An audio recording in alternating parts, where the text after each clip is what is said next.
नमस्कार। फिटनेस योगा में आज फिर से आपका स्वागत है। स्वास्थ्य प्रेमियों के लिए हम रोजाना एक नया टॉपिक लाने का प्रयास करते हैं जिससे आपका स्वास्थ्य ठीक रहे।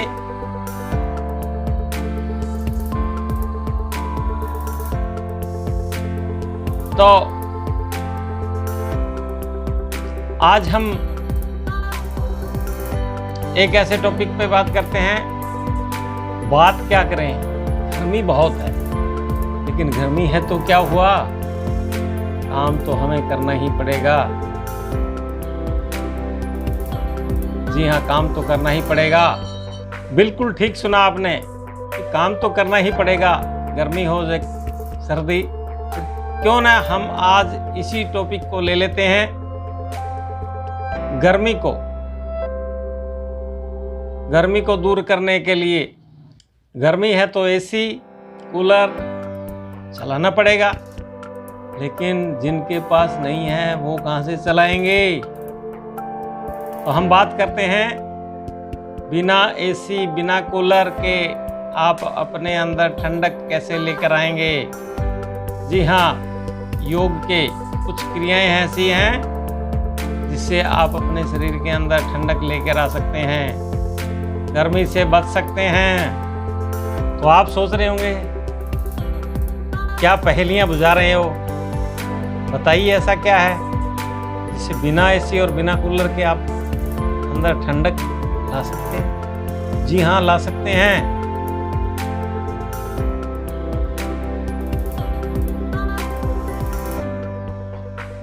मैं बात कर रहा हूं दो ऐसे प्राणायाम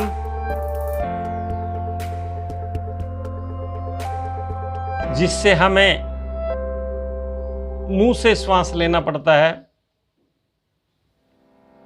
जीभ के द्वारा श्वास लेना पड़ता है और नाक से छोड़ना पड़ता है। बाकी सभी प्राणायाम में नाक से ही लेना पड़ता है श्वास।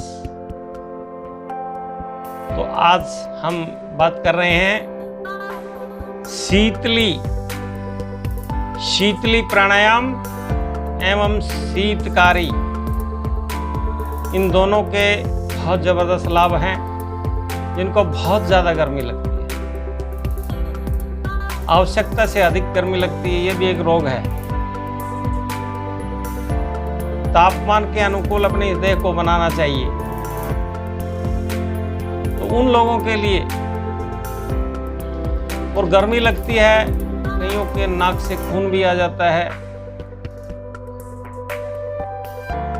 बर्दाश्त नहीं होती, बेचैनी रहती है गर्मी के कारण। तो चलिए आज करते हैं शीतली प्राणायाम। शीतली प्राणायाम में जीभ को बाहर निकालकर नालीनुमा जीभ,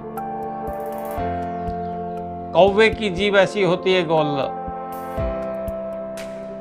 गोल जीभ बाहर निकालिए।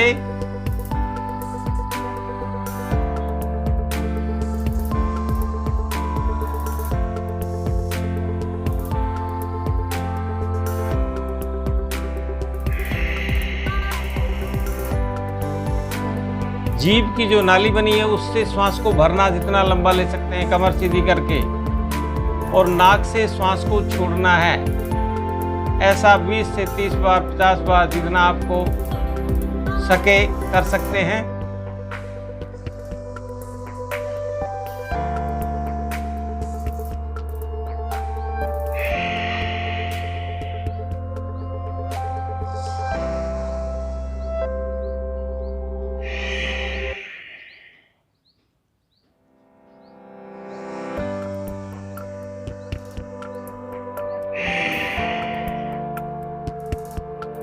तो ये था शीतली प्राणायाम।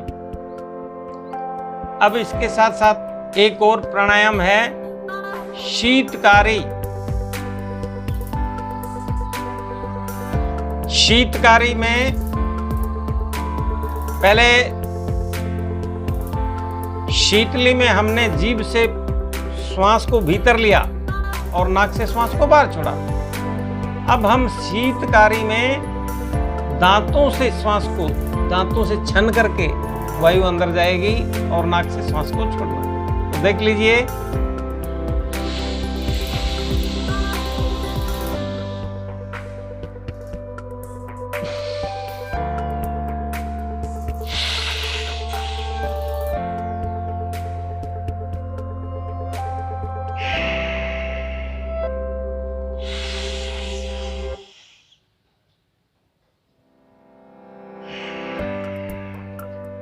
जिस प्रकार मिर्ची लगती है तो हम करते हैं, ऐसे दांतों से छन करके हवा जाए, नाक से श्वास को छोड़ना। तो ये शीतकारी, ये दोनों आप प्राणायाम कर सकते हैं अपने शरीर में ठंडक लाने के लिए।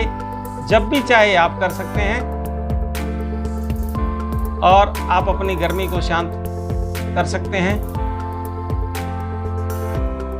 जिन लोगों के पित्त की वृद्धि ज़्यादा होती है, उनको गर्मी अधिक लगती है, उनके लिए बहुत ही कारगर ये प्राणायाम है। तो आप करिए और आप इसका लाभ उठाइए। तो ये थे आज आपके लिए दोनों प्राणायाम जो आपको ठंडक प्रदान करेंगे ही। इसके साथ साथ इसके एक विशेष फायदे मैं आपको और बताता हूँ। जिनको भूख बहुत ज़्यादा लगती है, मोटे मोटे लोग हैं, उनकी भूख सीमित हो जाएगी इस प्राणायाम से।